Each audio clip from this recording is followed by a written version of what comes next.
Drink some more Fanta. You look quite intelligent with glasses. Thank you. A shame about it, it's not true.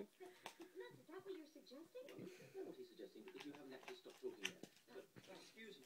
This isn't the first time we've done this. We're going to list the people to contact. First, we've got to get you to a safe location. And what happens if you never find this man? You'll find him. In the meantime, we put you in a temporary spot until we can find a more permanent site. What do you mean by permanent? I mean official site. Yeah, but you said permanent. That too small. That wasn't very good.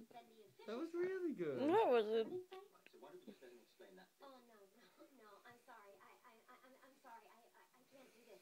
Really, I can't. I'm a New Yorker. This